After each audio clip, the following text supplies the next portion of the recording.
ओम श्री साईनाथाय नमः। आज हम बाबा की परम कृपा से अध्याय 31 तक पहुंच ही गए। इस अध्याय में मुक्तिदान अर्थात बाबा के कुछ भक्त जैसे सन्यासी विजयानंद, बालाराम मानकर, नूलकर, मेघा, बाप की मुक्ति की कथाओं का हम श्रवण करेंगे। इस अध्याय में हेमाड पंत बाबा के सामने कुछ भक्तों की मृत्यु तथा बाघ के प्राण त्याग की कथा का वर्णन करते हैं। प्रारंभ। मृत्यु के समय जो अंतिम इच्छा या भावना होती है वही भवितव्यता का निर्माण करती है। श्री कृष्ण ने गीता के अध्याय 8 में कहा है कि जो अपने जीवन के अंतिम क्षण में मुझे स्मरण करता है वह मुझे ही प्राप्त होता है तथा उस समय वह जो कुछ भी दृश्य देखता है उसी को अंत में पाता है। यह कोई भी निश्चयात्मक रूप से नहीं कह सकता कि उस क्षण हम केवल उत्तम विचार ही कर सकेंगे। जहाँ तक अनुभव में आया है ऐसा प्रतीत होता है कि उस समय अनेक कारणों से भयभीत होने की संभावना रहती है। इसके अनेक कारण हैं, इसलिए मन को इच्छानुसार किसी उत्तम विचार के चिंतन में ही लगाने के लिए नित्याभ्यास अत्यंत आवश्यक है। इस कारण सभी संतों ने हरिस्मरण और जाप को ही श्रेष्ठ बताया है ताकि मृत्यु के समय हम किसी घरेलू उलझन में न पड़ जाएं। अतः ऐसे अवसर पर भक्तगण पूर्णतः संतों के शरणागत हो जाते हैं ताकि संत जो कि सर्वज्ञ हैं उचित पथ प्रदर्शन कर हमारी यथेष्ट सहायता करें। इसी प्रकार के कुछ उदाहरण नीचे दिए गए हैं। पहला उदाहरण विजयानंद। एक मद्रासी सन्यासी विजयानंद मानसरोवर की यात्रा करने निकले। मार्ग में वह बाबा की कीर्ति सुनकर शिरडी आए, जहां उनकी भेंट हरिद्वार के सोमदेव जी स्वामी से हुई और इनसे उन्होंने मानसरोवर की यात्रा के संबंध में पूछताछ की। स्वामी जी ने उन्हें बताया कि मानसरोवर गंगोत्री से 500 मील उत्तर की ओर है तथा मार्ग में जो कष्ट होते हैं उनका भी उल्लेख किया, जैसे कि बर्फ की अधिकता, 50 कोस तक भाषा में भिन्नता तथा भूटान वासियों के संशयी स्वभाव जो यात्रियों को अधिक कष्ट पहुंचाया करते हैं। यह सब सुनकर सन्यासी का चित्त उदास हो गया और उसने यात्रा करने का विचार त्याग कर मस्जिद में जाकर बाबा के श्री चरणों का स्पर्श किया। बाबा क्रोधित होकर कहने लगे, इस निकम्मे सन्यासी को निकालो यहाँ से, इसका संग करना व्यर्थ है। सन्यासी बाबा के स्वभाव से पूर्ण अपरिचित था। उसे बड़ी निराशा हुई, परंतु वहाँ जो कुछ भी गतिविधियां चल रही थी उन्हें वह बैठे बैठे ही देखता रहा।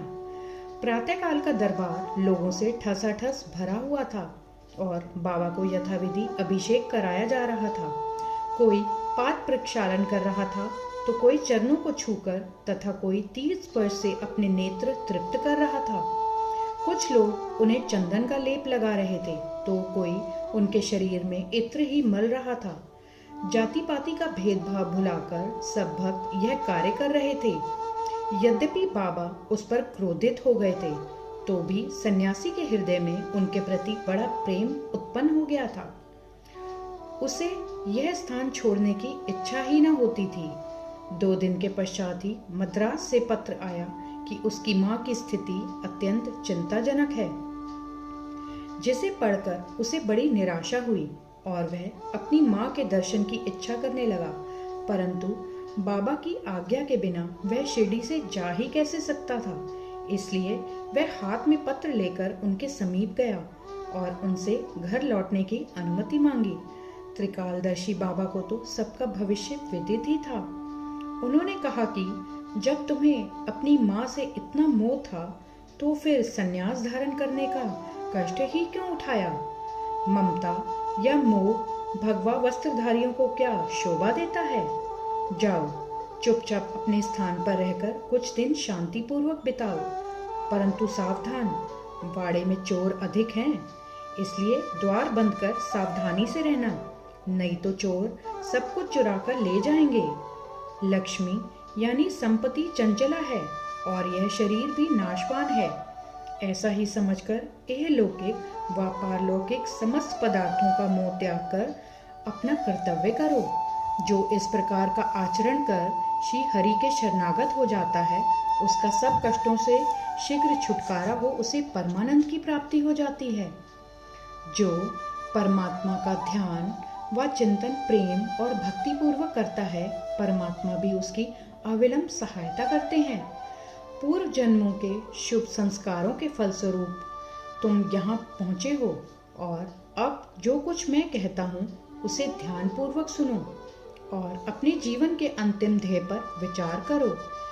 इच्छा रहित होकर कल से भागवत का 3 सप्ताह तक पठन पाठन प्रारंभ करो।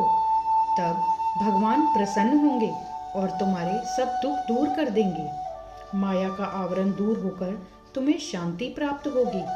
बाबा ने उसका अंतकाल समीप देखकर उसे यह उपचार बता दिया और साथ ही राम विजय पढ़ने की भी आज्ञा दी, जिससे यमराज अधिक प्रसन्न होते हैं। दूसरे दिन स्नान आदि तथा अन्य शुद्धि के कृत्य कर उसने लेंडी बाग में एकांत में बैठकर भागवत का पाठ प्रारंभ कर दिया। दूसरी बार पठन समाप्त होने पर वह बहुत थक गया और वाड़े में आकर 2 दिन ठहरा। तीसरे दिन बड़े बाबा की गोद में उसके प्राण पखेरु उड़ गए। बाबा ने दर्शनों के निमित्त 1 दिन के लिए उसका शरीर संभाल कर रखने के लिए कहा। तत्पश्चात पुलिस आई और यथोचित जांच पड़ताल करने के उपरांत मृत शरीर को उठाने की आज्ञा दे दी। धार्मिक कृत्यों के साथ उसकी उपयुक्त स्थान पर समाधि बना दी गई। बाबा ने इस प्रकार सन्यासी की सहायता कर उसे सद्गति प्रदान की। दूसरा उदाहरण बालाराम मानकर का। बालाराम मानकर नामक एक गृहस्थ बाबा के परम भक्त थे। जब उनकी पत्नी का देहांत हुआ तो वह बड़े निराश हो गए और सब घर बार अपने लड़के को सौंप वे शिरडी में आकर बाबा के पास रहने लगे। उनकी भक्ति देखकर बाबा उनके जीवन की गति परिवर्तित कर देना चाहते थे, इसलिए उन्होंने उन्हें 12 रुपए देकर मच्छिंद्रगढ़ जिला सतारा में जाकर रहने को कहा। मानकर की इच्छा उनका सानिध्य छोड़कर अन्यत्र कहीं जाने की ना थी, परंतु बाबा ने उन्हें समझाया कि तुम्हारे कल्याणार्थ ही मैं यह उत्तम उपाय तुम्हें बतला रहा हूँ, इसलिए वहाँ जाकर दिन में 3 बार प्रभु का ध्यान करो।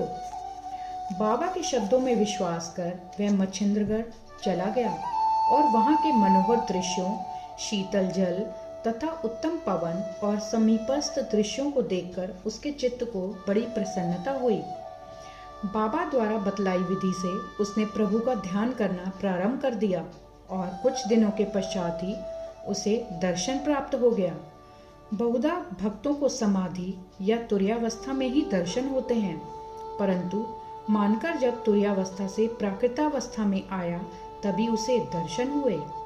दर्शन होने के पश्चात मानकर ने बाबा से अपने को वहां भेजने का कारण पूछा। बाबा ने कहा कि शिरडी में तुम्हारे मन में नाना प्रकार के संकल्प विकल्प उठने लगे थे, इसी कारण मैंने तुम्हें वहां भेजा कि तुम्हारे चंचल मन को शांति प्राप्त हो। तुम्हारी धारणा थी कि मैं शिरडी में ही विद्यमान हूँ और 3.5 हाथ के इस पंचतत्व के पुतले के अतिरिक्त कुछ नहीं हूँ, परंतु अब तुम मुझे देखकर यह धारणा बना लो कि जो तुम्हारे सामने शिरडी में उपस्थित है और जिसके तुमने दर्शन किए वह दोनों अभिन्न है या नहीं। मानकर वह स्थान छोड़कर अपने निवास स्थान बांद्रा को रवाना हो गया। वह पूना से दादर रेल द्वारा जाना चाहता था, परंतु जब वह टिकट घर पहुंचा तो वहां अधिक भीड़ के कारण वह टिकट खरीद ना सका। इतने में ही एक देहाती जिसके कंधे पर एक कंबल पड़ा था तथा शरीर पर केवल एक लंगोटी के अतिरिक्त कुछ भी ना था, वहां आया और मानकर से पूछने लगा कि आप कहाँ जा रहे हैं। मानकर ने उत्तर दिया, मैं दादर जा रहा हूँ।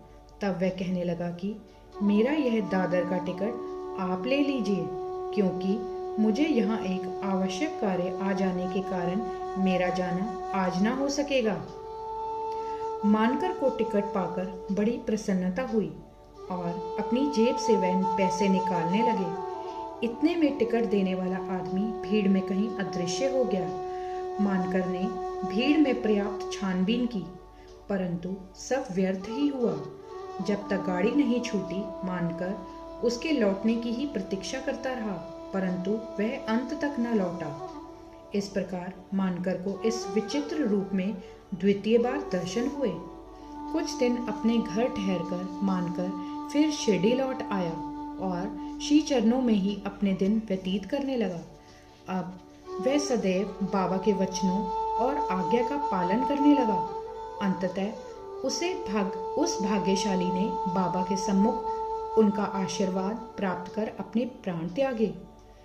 आइए अब तीसरा उदाहरण तात्या साहेब नूलकर का सुने। हेमाड पंत ने तात्या साहब नूलकर के संबंध में कोई विवरण नहीं लिखा है, केवल इतना ही लिखा है कि उनका देहांत शिरडी में हुआ था। साई लीला पत्रिका में संक्षिप्त विवरण प्रकाशित हुआ था। सन 1909 में जिस समय तात्या साहेब पंढरपुर में उप न्यायाधीश थे, उस समय नाना साहेब चांदोरकर भी वहां के मामलतदार थे। यह दोनों आपस में बहुधा मिला करते थे और प्रेम पूर्वक वार्तालाप भी किया करते थे। तात्या साहेब संतों में अविश्वास करते थे, जबकि नाना साहेब की संतों के प्रति विशेष श्रद्धा थी। नाना साहेब ने उन्हें साईं बाबा की लीलाएं सुनाई और एक बार शिरडी जाकर बाबा का दर्शन लाभ उठाने का आग्रह भी किया। वह 2 शर्तों पर चलने को तैयार हुए। एक, उन्हें ब्राह्मण रसोइया मिलना चाहिए और दूसरा, भेंट के लिए नागपुर से उत्तम संतरे होने चाहिए। शीघ्र ही यह दोनों शर्तें पूर्ण हो गई। नाना साहेब के पास एक ब्राह्मण नौकरी के लिए आया, जिसे उन्होंने तात्या साहब के पास भिजवा दिया, और एक संतरे का पार्सल भी आया, जिस पर भेजने वाले का कोई पता नहीं था। उनकी दोनों शर्तें पूरी हो गई, इसलिए अब उन्हें शिरडी जाना ही पड़ा। पहले तो बाबा उन पर क्रोधित हुए, परंतु जब धीरे धीरे तात्या साहब को विश्वास हो गया कि वह सचमुच ही ईश्वर अवतार हैं, तो वह बाबा से प्रभावित हो गए और फिर जीवन पर्यंत वहीं रहे। जब उनका अंतकाल समीप आया तो उन्हें बाबा का पाद तीर्थ भी दिया गया। उनकी मृत्यु का समाचार सुनकर बाबा बोल उठे, अरे, तात्या तो आगे चला गया, अब उसका पुनर्जन्म नहीं होगा। आइए अब सुनते हैं मेघा की कथा। 28वें अध्याय में मेघा की कथा का वर्णन किया जा चुका है। जब मेघा का देहांत हुआ तो सब ग्रामवासी उनकी अर्थी के साथ चले और बाबा भी उनके साथ सम्मिलित हुए तथा उन्होंने उसके मृत शरीर पर फूल बरसाए। दाह संस्कार होने के पश्चात बाबा की आंखों से आंसू गिरने लगे। एक साधारण मनुष्य के समान उनका भी हृदय दुख से विदीन हो गया। उसके शरीर को फूलों से ढककर एक निकट संबंधी के सदृश रोते पीटते वे मस्जिद को लौटे। सद्गति प्रदान करते हुए अनेक संत देखने में आए हैं, परंतु बाबा की महानता अद्वितीय ही है। यहाँ तक कि बाघ सरीखा, एक हिंसक पशु भी अपनी रक्षा के लिए बाबा की शरण में आया, जिसका वृतांत निम्नलिखित है।